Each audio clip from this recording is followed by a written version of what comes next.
Hello dear student, स्वागत है आप सभी का शुभम क्लासेस के इस नए वीडियो में। मैं संजीव सर। तो स्टूडेंट, आज के इस वीडियो में हम आपके एक सबसे महत्वपूर्ण क्वेश्चन के आंसर को डिस्कस करने वाले हैं। जैसा कि ये आप देख रहे हैं, ये क्वेश्चन जो आज हम डिस्कस करने वाले हैं बोर्ड एग्जाम में बहुत पूछा गया है। 2012, 13, 14, ठीक है, 16, 17, 18, 19, 20 लगातार कई बार जो है ये क्वेश्चन जो है पूछा गया है। पिछली बार के भी बोर्ड एग्जाम के पेपर में ये क्वेश्चन जो है आपका पूछा जा चुका है। 5 नंबरों में ये क्वेश्चन पूछा गया है। बहुत ही इंपॉर्टेंट क्वेश्चन है, ठीक है। तो इस क्वेश्चन को स्टूडेंट बहुत ही ध्यान से देखिएगा। अगर ये क्वेश्चन आप ध्यान से देखते हैं तो ये समझ लीजिए कि आपका 5 नंबर का क्वेश्चन जो है तैयार हो गया, ठीक है।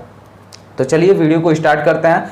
वीडियो को स्टार्ट करने से पहले जो भी स्टूडेंट अभी तक इस चैनल को सब्सक्राइब नहीं किए हैं वो चैनल को सब्सक्राइब कर लें और साथ ही बेल आइकन का बटन भी दबाएं, जिससे हमारी आने वाली हर एक वीडियो की नई अपडेट आपको नोटिफिकेशन के रूप में मिल जाए, ठीक है। और स्टूडेंट, सबसे खास बात यह है कि जो स्टूडेंट अभी तक तैयारी नहीं स्टार्ट किए हैं अब वो अपनी तैयारी स्टार्ट कर दें, ठीक है, क्योंकि अब समय आ चुका है। अब देर ना करो, ठीक है।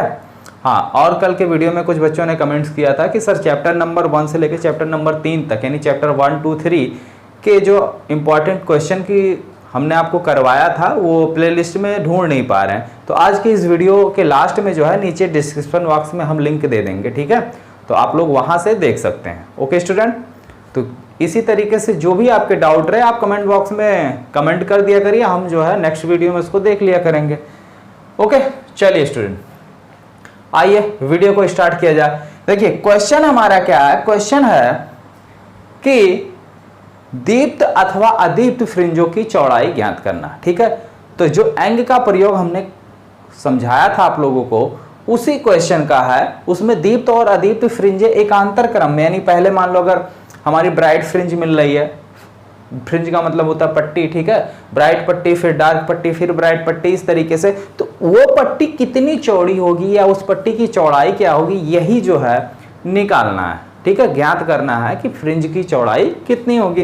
तो आप हेडिंग लगा सकते हैं फ्रिंज की चौड़ाई ज्ञात करना है, ठीक है। चलिए, यहां पे यंग के प्रयोग में कुछ इसी तरीके से भी फिगर बना था, लेकिन यहां पे हमने जो है क्या किया था, यहां से प्राथमिक तरंगे, यहां से द्वितीयक तरंगाएं निकलना शुरू हुई थी, लेकिन यहां पे हम तरंगाओं को ना निकाल के सीधे डायरेक्ट दिखा दे रहे हैं। मान लेते हैं बिंदु, कोई बिंदु P है जहां पे हमें क्या हो रही है, दीप्त फ्रिंजें प्राप्त हो रही। ये हमारा सोर्स S है और ये सोर्स S1 है, ये सोर्स S2 है। हालांकि आपको पता है कि जो सोर्स आपका S होता है उसके ठीक सामने ये दोनों S1 और S2 ना होकर उसके ऊपर और नीचे, लेकिन S से बराबर दूरी पर होते हैं। जब यहां से कोई प्रकाश किरण चलती है तो बिंदु S1 और S2 से द्वितीयक तरंगाएं निकलना शुरू होती है और द्वितीयक तरंगिकाओं के श्रृंग और गर्त के मिलने के फलस्वरूप ये जो आपका तीसरा पर्दा लगा हुआ होता है इस पर दीप्त अथवा अदीप्त फ्रिंजें हमारी क्या होती हैं, प्राप्त होती हैं। तो मान लिया गया ये S है, ये S1, ये S2, ये बिंदु P मान लिया हमने जहां पर दीप्त फ्रिंजें प्राप्त हो रही हैं, ठीक है। और S को यहां से डायरेक्टली मिला दिया, ठीक है। ये दूरी मान लिया हमने, फ्रिंज की चौड़ाई कितनी है, X है, ये इसका सेंटर पॉइंट है। हमने मान लिया कि ये क्या है, फ्रिंज की चौड़ाई माना।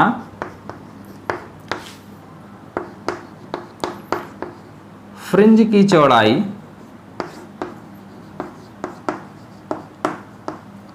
बराबर कितना है, X है। ओके स्टूडेंट, और यहां से यहां तक की डिस्टेंस हमने मान लिया कितनी है, D है, कैपिटल D। यहां से यहां तक की स्टैंड कितना, स्टैंड बोल रहे हैं, सॉरी, यहां से यहां तक की डिस्टेंस यानी कि दूरी जो है वो कितनी है, कैपिटल D मान लिया।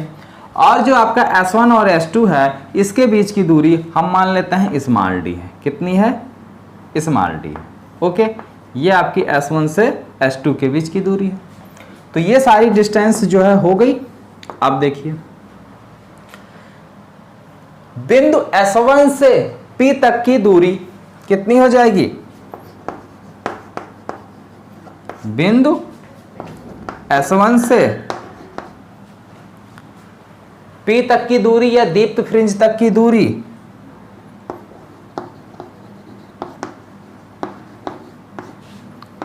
S1P और बिंदु S2 से P की दूरी, या बिंदु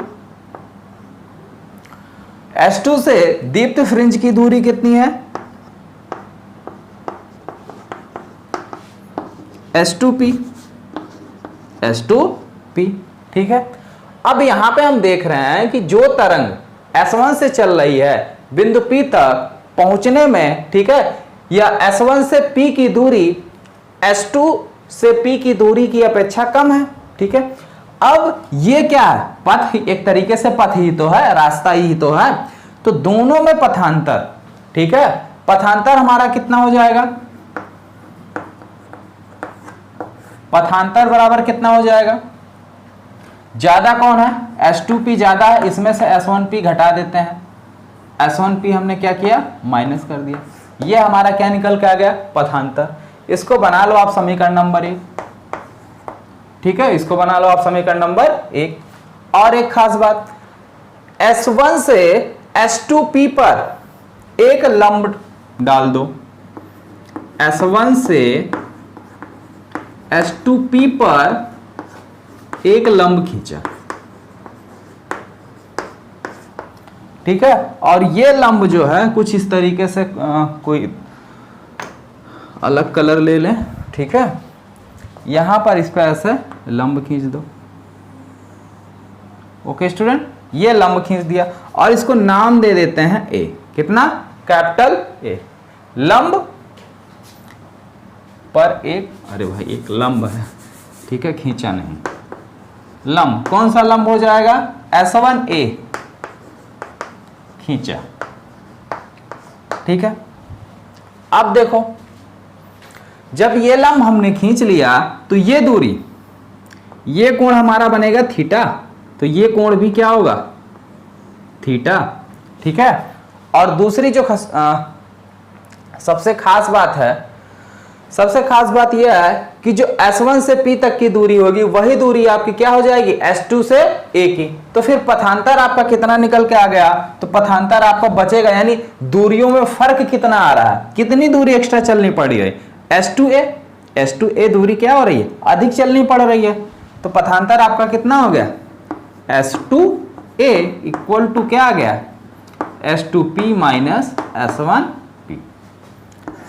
यहां तक क्लियर, कोई डाउट? अरे भाई ध्यान से देखो, इस लंब को हमने इसीलिए ना खींचा है ताकि ये दूरी यानी S1P और AP ये बराबर हो सके। तो जब ये दोनों बराबर हैं तो ये एक्स्ट्रा, इतना दूरी एक्स्ट्रा इसको चलना पड़ रहा है, यानी यही पथांतर होगा, यानी इन दोनों के रास्तों में इतने का ही फर्क आएगा। तो ये हो गई हमारी पथांतर। ठीक है, अब ध्यान से जरा आप देखिए, यहां पर दो त्रिभुज बन रहे हैं। क्या बन रहे हैं, यहां पर जो है आपके दो त्रिभुज जो है वो बन रहे हैं। ठीक है, हाँ एक काम और करिए, एक सेकंड, जस्ट 1 मिनट रुको, ये कोण आपका थीटा नहीं बनेगा। ये जो यहां पर इसका सेंटर पॉइंट है, इस सेंटर पॉइंट से P को मिला दो, सेंटर पॉइंट से P को हम क्या कर रहे हैं, मिला देते हैं। सेंटर पॉइंट को हम C नाम ले लेते हैं, ठीक है, और इसको मिला देते हैं, कोई डिफरेंट कलर ले लेते हैं। ये सेंटर पॉइंट आपका क्या हो गया, C हो गया। अब सेंटर पॉइंट C से क्या करो, P को मिला दो। तो P को मिलाओ, सीधे सीधे मिलाओ, टेढ़ा ना होने पाए। हमारी भाई स्केल आ चुकी है तो अब हमको भी मिलाने में आसानी हो जाती है। ठीक है, ये मेरा स्केल है, चलो मिलाते हैं, डॉट डॉट करके मिला दे रहे हैं। ठीक है,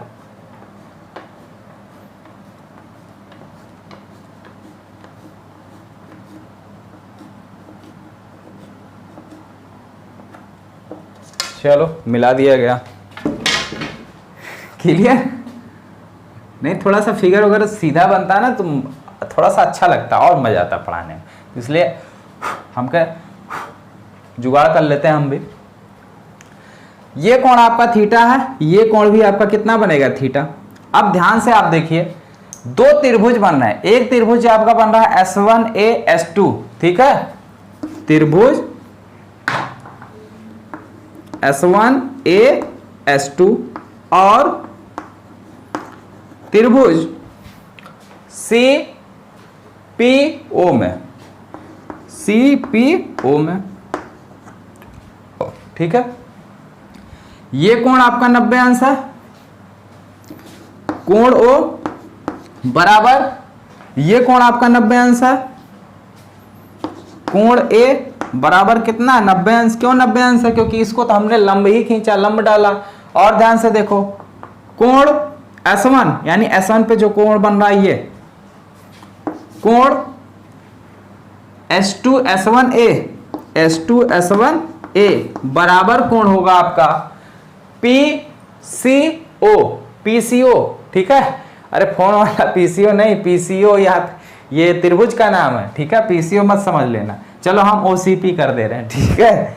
OCP ये कोण जो बन रहा है, जो पिंक कलर से आपका लिखा गया, ये और ये दोनों देखो थीटा कोण है, तो कोण OCP बराबर कितना थीटा।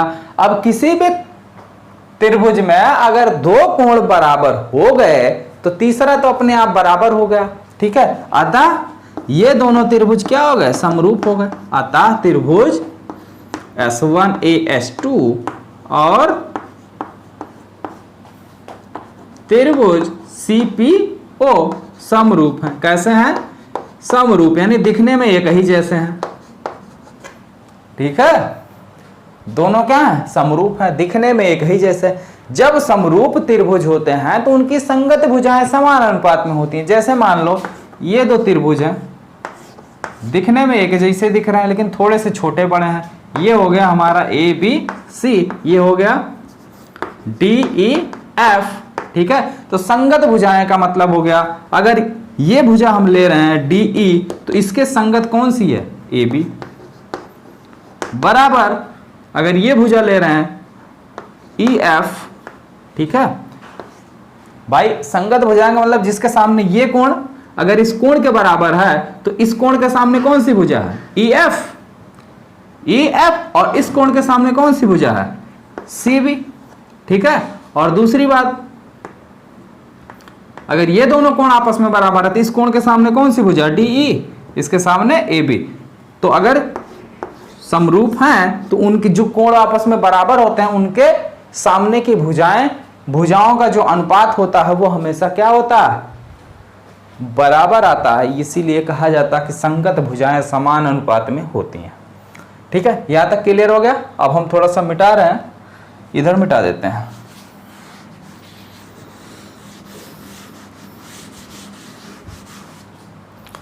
तो भाई चलिए समरूप की प्रॉपर्टी लगाते हैं। ये कोण थीटा बन रहा, थीटा के सामने आपकी कौन सी भुजा है? X, तो X बटे यहां पे कोण आपका थीटा बन रहा, थीटा के सामने कौन सी भुजा है? S2A, S2A बराबर, ठीक है।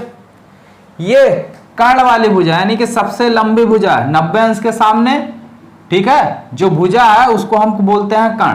तो भाई देखिए ये भुजा जिस पर 90 अंश का कोण बन रहा है, जिस पर 90 अंश का कोण बन रहा है और थीटा बन रहा है, इन दोनों को जो मिलाने वाली रेखा है ये हमारी कहलाती आधार रेखा। तो CO बटे यहां पे थीटा कोण और 90 अंश का कोण इसके बीच में बन रहे, तो इसका आधार ये बनेगा S2A। क्या बनेगा? एक सेकंड, जस्ट 1 मिनट। नहीं, हम कर्ण लेंगे। क्या लेंगे? कर्ण लेंगे, ठीक है।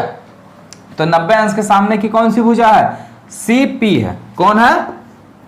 CP। और यहां पे 90 अंश के सामने कौन सी भुजा है? S1 S2, S1 S2। क्योंकि दोनों कोण हमको जो पता है उसी के सामने की हम भुजा लेंगे। एक तो थीटा के सामने की भुजा, थीटा के सामने कौन सी? ये, और यहाँ पे थीटा के सामने ये। दूसरा 90 अंश, ये 90 अंश आपका 90 अंश के सामने की भुजा ये पिंक वाली, और यहाँ पे 90 अंश की भुजा के सामने कौन सी भुजा? आपकी LO, S1 और S2, ठीक है। S1 और S2 की वैल्यू हमको दी हुई है, कितनी दी है? D है। तो S1 S2 की जगह हम क्या लिख लेंगे? D। क्या लिखेंगे? D। लेकिन CP आपको नहीं दिया हुआ, CP नहीं दिया हुआ बल्कि CO दिया हुआ, ठीक है। Cp नहीं दिया हुआ है, CO आपका जो है वो क्या हुआ, दिया हुआ। लेकिन एक चीज और, CO की अपेक्षा CO की तुलना में S1S2 बहुत छोटा है, बहुत छोटा है। भाई देखिए ये आपका S1S2 है, ये आपका CO, ठीक है, एक मिनट, ये आपका S1S2 है और ये आपका CO है। तो CO की अपेक्षा S1S2 क्या है, बहुत ही छोटा है। ठीक है, क्यों बहुत छोटा है, फिगर में आपको साफ साफ दिखाई दे रहा है, बहुत छोटा है। ठीक है, तो ऐसी कंडीशन में जब हमारा S1S2 CO से छोटा है तो हम CO की जगह Cp लिख सकते हैं। क्या कर सकते हैं, CO की जगह Cp लिख सकते हैं। कैसे लिख सकते हैं, ध्यान से देखो। जैसे ये रहा आपका S1 और यही जस्ट बगलिए में S1S2, ये हमने दो भुजाएं ले ली। ठीक है, अब दोनों एक दूसरे से बहुत छोटे हैं। यहां से अगर हम कहीं को मिला रहे हैं, यहां से भी किसी को मिला रहे हैं, तो ये दोनों दूरियां जो है लगभग हमारी क्या हो जाती हैं, बराबर मान ली जाती हैं। क्या मान ली जाती हैं, जब दोनों दूरियां हमारी लगभग बराबर मान ली गई तो इसके बीच जो लंब हम खींचेंगे लगभग यही होगा। ठीक है, और इन दोनों को मिलाने, इनके बीच की जो सेंटर लाइन होगी वो भी हमारी क्या होगी, लगभग क्या होगी, बराबर होगी। यानी कि तीनों लाइन ले दे के एक ही लाइन को शो करती हैं। इसलिए यहां पे हम क्या कर सकते हैं, अतः CO बराबर Cp। ठीक है, या CO की जगह के स्थान पर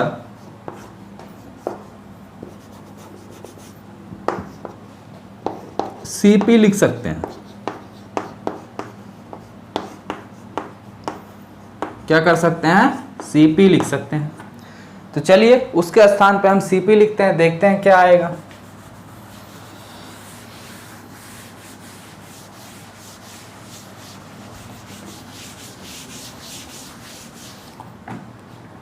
आपका पथांतर क्या था, H2A बराबर H2P माइनस S1P, यही ना पथांतर था आपका।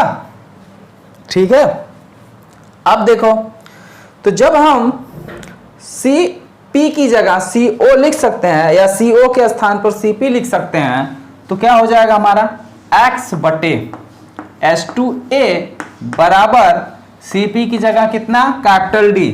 Cp की जगह हम क्या लिख सकते हैं, CO। Cp की जगह क्या लिख सकते हैं, CO। ठीक है, और CO की वैल्यू कितनी है, कैपिटल D मानी गई बटे स्मॉल d। ठीक है, अब हमें चाहिए H2A, तो इसको पलट देते हैं। तो H2A कितना हो जाएगा आपका, बटे x is equal to small d बटे कैपिटल D। तो H2A बराबर कितना हो गया आपका, H2A बराबर आपका कितना हो गया, स्मॉल d बटे कैपिटल D इंटू x। जहां पे x क्या है, x जो है आपके दीप्त फ्रिंज की चौड़ाई है। क्या है, दीप्त फ्रिंज की चौड़ाई है। तो पथांतर आपका निकल के आ गया, H2A क्या है, पथांतर है आपका। तो पथांतर जो हमने क्लियर कर लिया। अब हम निकालते हैं चौड़ाई। पथांतर हमारी आ चुकी है। ठीक है, यहां तक आप लोग अच्छे से नोट कर लीजिए। ठीक है, उसके बाद जो है हो सकता है आप फिगर भी इरेज कर दें, क्योंकि कुछ अलग कॉन्सेप्ट आपको सिखाना, अलग फिगर सिखाना है, तो जल्दी से नोट कर लीजिए यहां तक। ओके स्टूडेंट, तो अब देखिए, अब हम निकालते हैं फ्रिंज की चौड़ाई। ठीक है, दीप्त अथवा अदीप्त फ्रिंजों की चौड़ाई। ये तो हमने पथांतर निकाला, कितना निकाला गया था पथांतर आपका H2A बराबर निकल के आया था स्मॉल d बटे कैपिटल D इंटू x। ठीक है, लेकिन पथांतर जो है सबसे पहले लिखेंगे हम दीप्त फ्रिंज की चौड़ाई। दीप्त अदीप्त बारी बारी से किसी भी का निकाल सकते हैं। ठीक है, तो दीप्त फ्रिंज की चौड़ाई, दीप्त फ्रिंज की चौड़ाई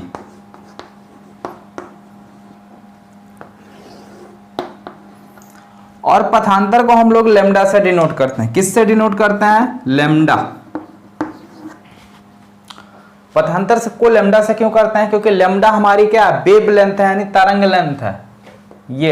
यही तो इसका पथ होगा, ठीक है। और सबसे जो खास बात है, दीप्त फ्रिंजें हमें कब प्राप्त होंगी? तो दीप्त फ्रिंजें हमें लेमडा इजकल टू 0 पर प्राप्त होंगी, 1 पर प्राप्त होंगी, 2 पर प्राप्त होंगी, 3 पर dot dot up to so on m पर प्राप्त होंगी, ठीक है। तो यानी इसको हम डायरेक्टली क्या लिख सकते हैं? m लेमडा, जहां पे m is equal to 1 2 3 up to so on dot dot n, ठीक है। इस तरीके से क्यों लेमडा बराबर 0 पर दीप्त फ्रिंज हमें क्यों प्राप्त होगी? क्योंकि यहां पे ध्यान से देखो, लेमडा इजकल टू 0 है। लेमडा इजकल टू क्या है? 0 है, यानी कोई भी तरंग नहीं है, कोई भी वेवलेंथ नहीं है। तो ऐसी कंडीशन में जो भी पथांतर हमको मिलेगा या जो भी फ्रिंज मिलेगी, ठीक है, उसकी तीव्रता जो भी रहेगी वही रहेगी। लेकिन जैसे ही लेमडा डिस्टेंस ये कवर करेगा, ये अगर लेमडा दूरी क्या किया? तय कर लिया, तो यहां लेमडा दूरी पर, ठीक है, यहां लेमडा दूरी पर हमें क्या देख रहे हैं? अगर यहीं से फिर एक दूसरी तरंग दैर्ध्य, ठीक है, यहीं से क्या करें? एक दूसरी अगर प्रकाश आपकी इस तरीके से निकल रही है, जो कि सेम वेवलेंथ पे है, क्या है? सेम वेवलेंथ पे, इस तरीके से, ठीक है। तो अब देखो, ये दोनों जिस भी बिंदु पर मिलेंगी, वहां पर इसकी परिणामी तीव्रता क्या होगी? मैक्सिमम होगी। क्या होगी? मैक्सिमम होगी, यानी कि हमें दीप्त फ्रिंजें प्राप्त होंगी, ठीक है। लेकिन अगर जैसे मान लो लेमडा यहां पे लेमडा बराबर 0 है, और लेमडा बराबर हम क्या करते हैं? इस बार हाफ कर दें, यानी यहां से जो भी तरंग हमारी निकलेगी, ठीक है, ये दोनों देखो, अगर इसको हम ब्राइट लें, इसको डार्क लें, तो ब्राइट और डार्क जहां पर कट कर रहे हैं, वहां पर क्या हो जाएगा? इसकी फ्रिंज, यानी इसकी जो फ्रिंज की चौड़ाई होगी या जो भी पट्टी हमें मिलेगी, ये अदीप्त मिलेगी। कौन सी मिलेगी? अदीप्त मिलेगी, ठीक है। तो दीप्त फ्रिंजों के लिए लेमडा बराबर क्या होता है? यही वैल्यू यहां पे रख दो, m लेमडा इजकल टू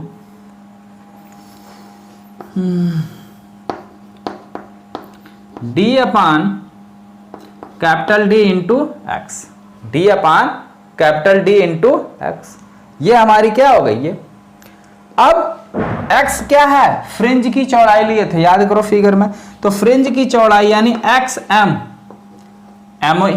ठीक है, क्योंकि हम यहां पे क्या ले रहे हैं? m वेवलेंथ ले रहे हैं, तो हमारा ये जो फ्रिंज की चौड़ाई भी है, ये भी क्या हो जाएगा? xm हो जाएगा। तो xm इजकल टू क्या बनेगा? m लेमडा या capital D by small d into m lambda, ठीक है। एक्स एम प्लस एम, यानी अगला जो फ्रिंज मिलेगी उसकी चौड़ाई क्या होगी? सेंटर से हम ले रहे हैं, सेंटर से यहां पे ब्राइट पी पर ब्राइट मिला था, ये डिस्टेंस कितनी थी हमारी? x थी।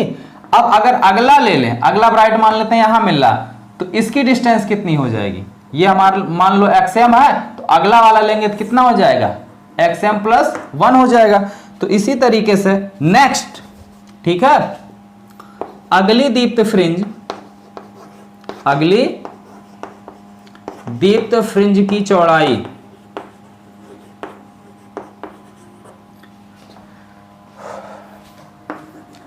xm प्लस 1 बराबर d by small d, m की जगह क्या हो जाएगा? m प्लस 1 लेमडा, ठीक है।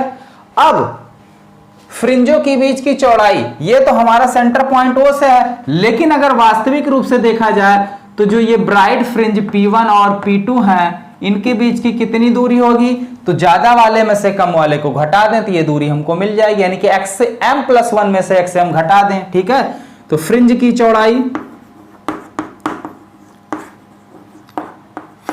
चौड़ाई कितनी निकल के आ गई? xm प्लस 1 माइनस xm, ठीक है। तो कितना आएगा ये?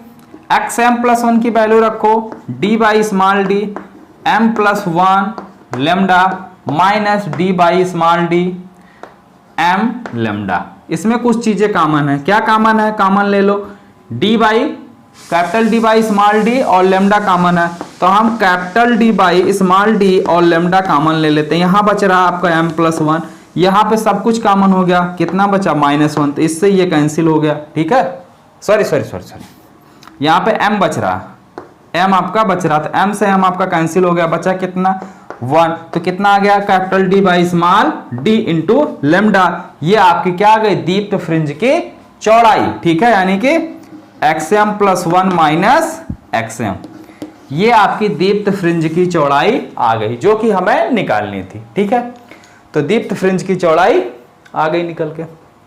चलिए अब अदीप्त फ्रिंज की चौड़ाई निकालते हैं। तो अदीप्त फ्रिंज के लिए हमें क्या करना होगा, हमने कहा कि अदीप्त फ्रिंज के लिए हमने जहां पे m लेमडा लिखा वहीं पर क्या कर देंगे, ऐसा कुछ सेट करेंगे कि लेमडा हमेशा पूरा ना आए, आधे में आए, ठीक है। जैसे आधा आए, 1/2 आए या 1.5 आए, ठीक है, 3/2, 5/2, 7/2, इस तरीके से जो है लेमडा आए। तो इसकी सेटिंग यहां पे इस तरीके से करते हैं अदीप्त फ्रिंज के लिए। दीप्त फ्रिंज की चौड़ाई आपकी निकल गई। चलिए अदीप्त फ्रिंज की चौड़ाई आप निकाल लीजिए।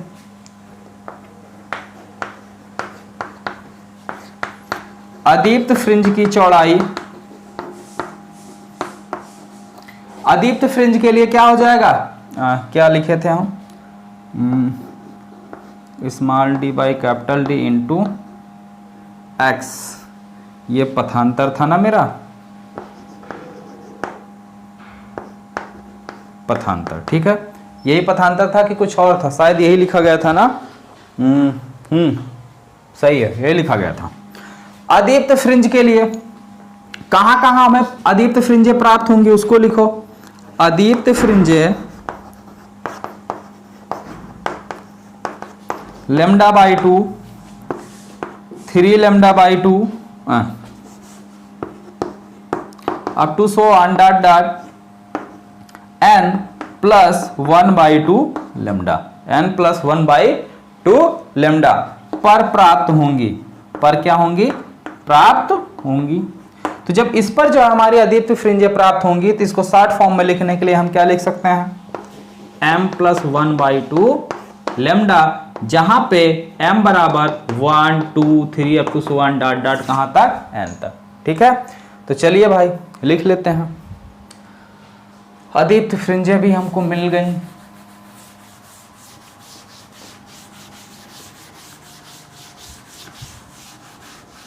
देखिए जब रंग का प्रयोग हम आपको पढ़ा रहे थे, श्रृंग, गर्त और इससे पहले व्यतिकरण, तो वहां पे लेमडा सारी चीजें क्लियर की गई थी। दीप्त फ्रिंजें हमें कब मिल रही थी, जब श्रृंग और श्रृंग मिल रहा था, यानी कि एक ही कलर की पट्टी, चाहे व्हाइट मिल रहा था या फिर जो याद करो गेरुआ हमने मिलाया था, ठीक है। तो चाहे श्रृंग अथवा श्रृंग मिलेंगे तब भी हमें दीप्त फ्रिंज मिलेगा, और अगर हमें श्रृंग और श्रृंग मिलेंगे तब भी जो है दीप्त फ्रिंजें मिलेंगी, ठीक है। दोनों ही कंडीशन सेम होनी चाहिए। श्रृंग प्लस श्रृंग जब मिलेंगे तो दीप्त फ्रिंज बनेगी, कौन सी, दीप्त। गर्त और गर्त मिलेंगे तब भी जो है हमारी क्या होगी, दीप्त फ्रिंज ही बनेगी। लेकिन जब श्रृंग और गर्त मिलेंगे, ठीक है, श्रृंग प्लस गर्त मिलेंगे तब हमारी जो है अदीप्त फ्रिंज मिलेगी। कैसी मिलेगी, अदीप्त फ्रिंज मिलेगी, ठीक है। वही यहां पे कॉन्सेप्ट लेना है। तो श्रृंग और श्रृंग के लिए लेमडा, ठीक है, गर्त और गर्त के लिए भी लेमडा, क्योंकि अगर ये दूरी लेमडा है श्रृंग की तो गर्त वाली भी दूरी यहां देखो लेमडा होगी, ठीक है। लेकिन जब श्रृंग और गर्त आपस में मिलेंगे, श्रृंग और गर्त मिलेंगे आपस में, तब हमें अदीप्त फ्रिंज मिलेगी।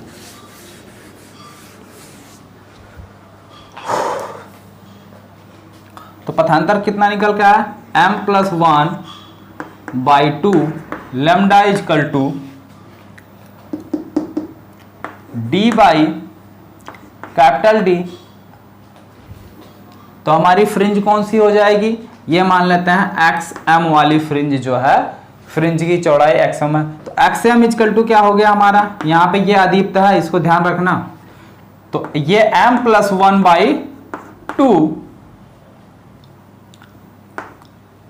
लेमडा कैपिटल डी बटे स्मॉल डी, ठीक है, कैपिटल डी बटे स्मॉल डी। तो ये तो मिल गई एमओई दीप्त फ्रिंज। अगली दीप्त फ्रिंज कब मिलेगी? x प्लस एमओई वाली, तो capital D by small D. m plus 1 इसमें करोगे कितना आ जाएगा? m प्लस 1 करोगे तो कितना आ जाएगा? m प्लस 1 बाई 2 और प्लस 1 करोगे 1 2 1 जा 2 और 1 3, यानी 3 बाई 2 लेमडा। ठीक है, तो अदीप्त फ्रिंज की चौड़ाई कितनी हो जाएगी?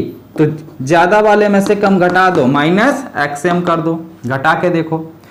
इसमें से इसको घटा रहे हैं तो कुछ कॉमन है, ये देखो ये और ये d by capital D by small D और लेमडा कॉमन है, कॉमन ले लो। Capital D by small D और लेमडा कॉमन ले लिया, तो यहाँ क्या बचा? m प्लस 3 बाई 2 माइनस यहाँ क्या बचा? m minus 1 by 2। यम से यम आपका कैंसिल हो गया, आया क्या? Capital D by small D into lambda. इसमें से इसको घटा दो, कितना आ जाएगा? 2/2 यानी कि 1। ठीक है, तो ये जो हमारी आ गई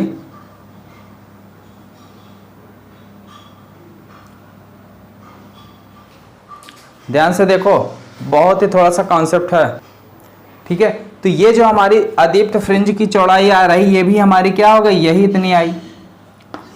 ठीक है, देखो 3 बाई 2 और माइनस 1 बाई 2 करोगे कितना आ जाएगा? 2 बाई 2 और इसको क्या हो जाएगा? 1। ठीक है, और इसको हम लिखते हैं W से, capital D by small D into lambda. अब अगर आपसे फ्रिंज की चौड़ाई पूछे तो चाहे आप दीप्त फ्रिंज की चौड़ाई निकाल लो या अदीप्त फ्रिंज की चौड़ाई निकालो, फ्रिंज की चौड़ाई एक कलर के लिए एक ही होगी। ठीक है, अगर हम रेड कलर डाल रहे हैं तो चाहे दीप्त फ्रिंज हो चाहे अदीप्त फ्रिंज हो, सबकी चौड़ाई बराबर आएगी।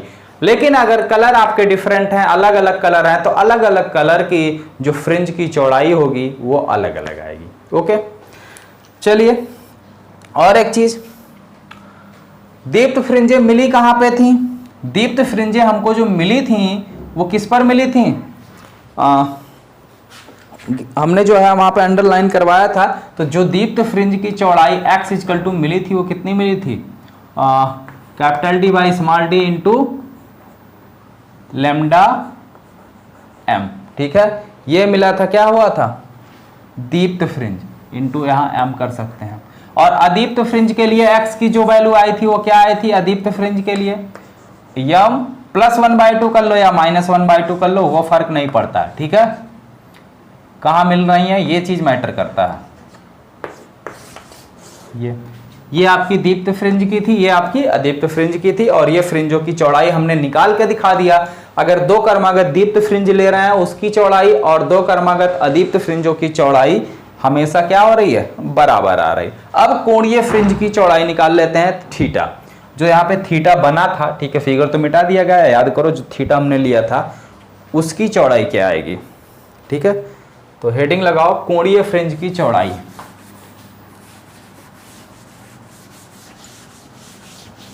देखिए क्वेश्चन बहुत ही इंपॉर्टेंट है, बहुत धीरे धीरे हमने आपको समझाया। अगर कहीं कोई डाउट हो तो आप दोबारा भी पूछ सकते हैं। ठीक है, क्वेश्चन में अगर किसी को कहीं कोई डाउट नजर आ रहा हो तो आप इसको दोबारा भी कंसल्ट कर सकते हैं, पूछ सकते हैं। ठीक है, चलिए हेडिंग लगाइए कोणीय फ्रिंज की चौड़ाई।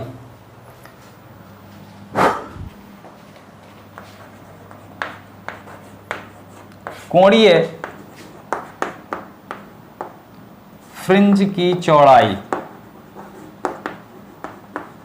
अगर कोणीय फ्रिंज की चौड़ाई को हम क्या मान लें? थीटा मान लें, तो थीटा बराबर क्या बनेगा?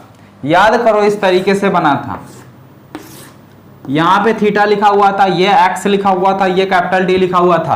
तो अगर हम थीटा हमारा बहुत स्मॉल है तो ऐसी कंडीशन में अगर हम tan थीटा अप्लाई करें, tan थीटा इक्वल टू लंब बट्टे कर्ण, लंब हो गया एक्स, या sorry tan theta equal to होता लंब बटे आधार। ठीक है, तो आधार आपका क्या हो गया? डी। थीटा बहुत स्मॉल है तो ऐसी कंडीशन में tan थीटा इक्वल टू सीधे थीटा लिखा जा सकता है equal to x by D. ठीक है, तो कोणीय फ्रिंज की चौड़ाई थीटा इक्वल टू कितनी हो गई? X by capital D, x by capital D. ठीक है, ये हमारी निकल के आई कोणीय फ्रिंज की चौड़ाई। तो अब यहां पे अगर हम मान लें हमारी एमओई जो एमथ वाली कोणीय फ्रिंज होगी, उसकी चौड़ाई अगर कितनी थीटा एम है तो ये क्या होगा एक्सएम होगा बटे डी। यहाँ पे एक्सएम की वैल्यू पुट करो। एक्सएम की वैल्यू क्या निकाला गया था, वहां तो हमने मिटा दिया, एक्सएम की वैल्यू यही निकाली गई थी ना, एक्सएम इजकल टू कितना था यार, याद करो। एक्सएम इजकल टू जो आपकी वैल्यू निकाली गई थी वो निकाली गई थी M capital D by small D into lambda. ठीक है, तो वैल्यू रखते हैं यहाँ पे M capital D by small D into lambda, नीचे आपका है कैपिटल डी, तो कैपिटल डी से कैपिटल डी मर गया। ठीक है, और एम आपका बचा क्या, लेमडा बाई स्मॉल डी। तो ये आपकी निकल के आ गई किसकी, कोणीय फ्रिंज की चौड़ाई। ठीक है, ये हमारी क्या है, कोणीय फ्रिंज की चौड़ाई। तो अब चाहे आपसे कोणीय फ्रिंज की चौड़ाई पूछे या फ्रिंजों के बीच की चौड़ाई पूछे, ठीक है, ये हमारी एमएथ कोणीय फ्रिंज निकल के आ गई। ठीक है, एमएथ वाली। अगर कोणीय फ्रिंज की चौड़ाई आपसे पूछे तो क्या कर दोगे, theta M plus 1 minus theta M कर दो। ठीक है, तो थीटा एम प्लस 1 की जगह एम की प्लस 1 की जगह M plus 1 lambda by D और minus M lambda by D. तो इसमें कुछ कॉमन है, लेमडा बाई डी कॉमन है, कॉमन ले लो। तो लेमडा बाई डी अगर हम कॉमन ले लें तो यहाँ बच रहा है एम प्लस 1 और यहाँ बच रहा है एम से एम कैंसिल हो गया, सीधे आ गया लेमडा बाई डी। तो कोणीय फ्रिंज की चौड़ाई यानी अगर आप थीटा लिखना चाहोगे तो कितना आ जाएगा, कोणीय फ्रिंज की चौड़ाई को हम थीटा से डिनोट करते हैं, theta equal to lambda by D. ठीक है, कोई डाउट? अगर कोई डाउट हो तो आप दोबारा पूछ सकते हैं, एक बार दोबारा से समझ लीजिए कोणीय फ्रिंज के लिए। तो कोणीय फ्रिंज की जो चौड़ाई होती है स्टूडेंट, उसको ध्यान से देखो। कोण यहां बन रहा, तो यहां हम एक तो ये भुजा पता है, दूसरी ये भुजा पता, ये भुजा पता नहीं, तो हम ऐसा जो है टेग्नोमेट्री फार्मूला लगाएंगे जिसमें यही दोनों आते हैं। तो ये दोनों आते हैं हमारे tan, तो tan बराबर हमने लिया लंब बटे आधार। अब थीटा हमारा बहुत स्मॉल है, तो ऐसी कंडीशन में अगर हम साइन थीटा लेते हैं तो बराबर थीटा हो जाता है, tan थीटा लेते हैं तो भी थीटा हो जाता है, तो tan थीटा बराबर थीटा हो गया, तो थीटा इक्वल टू क्या हो गया, लंब बटे ये। ठीक, अब अगर हम निकाले हमारी एमई कोणीय फ्रिंज जो है वो कितनी हो जाएगी, थीटा एम, तो थीटा एम इक्वल टू क्या हो जाएगा, एक्सएम बटे डी। एक्सएम की वैल्यू रख ली गई, तो एक्सएम यानी एमई कोणीय फ्रिंज निकल गई। एमई का मतलब है जैसे मान लो ये हमारा सेंटर पॉइंट ओ है, यहां से एमई दूरी थी, ये जो है कोणीय फ्रिंज यानी ये पूरा थीटा एम मिल गया। ठीक है, अगला जो मिल रहा है, ठीक है, ये एम वाला हो गया। अगला जो कोणीय फ्रिंज मिल रहा, इसकी चौड़ाई कितनी मान ली गई है, थीटा एम प्लस 1। कितनी मान ली गई, थीटा एम प्लस 1। तो जब थीटा एम प्लस 1 मान लिया गया तो इसकी जो कोणीय फ्रिंज की चौड़ाई है ये इतना कितना होगा, ये इतना थीटा बराबर क्या हो जाएगा, ज्यादा ये है, थीटा एम प्लस 1 से थीटा एम क्या करेंगे, घटा देंगे। तो वही काम यहां हमने किया। ठीक है, तो जब m प्लस 1 रख रहे हैं तो जहां जहां m था उसकी जगह m प्लस 1 रख लिया। ठीक है, और जहां m है उसकी जगह हमने क्या किया, m कर लिया। तो घटाने के बाद ये चीजें आ गई, तो थीटा, ये जो थीटा है ये देखो आपका आसानी से निकल कर आ गया। ओके स्टूडेंट, क्लियर हो गया? तो देखिए वीडियो को आप जितने भी लोग देख रहे हैं फटाफट एक लाइक कर दीजिए। ठीक है, और अगर अभी तक आपने चैनल को सब्सक्राइब नहीं किया है तो चैनल को सब्सक्राइब कर लीजिए। और इसी तरीके से अब हम आपके हर चैप्टर के इंपॉर्टेंट क्वेश्चन, ठीक है, जो भी लॉन्ग क्वेश्चन आएगा, जैसा कि इसको हमने आपकी स्टार्टिंग में ही दिखा दिया था कि किस किस ईयर में ये क्वेश्चन पूछा गया है। ठीक है, काफी इंपॉर्टेंट क्वेश्चन है। तो अगर जिसको नहीं समझ में आया हो तो एक बार दोबारा से वीडियो देखिए, और उसके बाद भी अगर कोई डाउट हो तो आप कमेंट बॉक्स में कमेंट करके पूछ सकते हैं, आपको दोबारा से समझा दिया जाएगा। ओके स्टूडेंट, तो फिर मिलते हैं नेक्स्ट वीडियो में। All the best.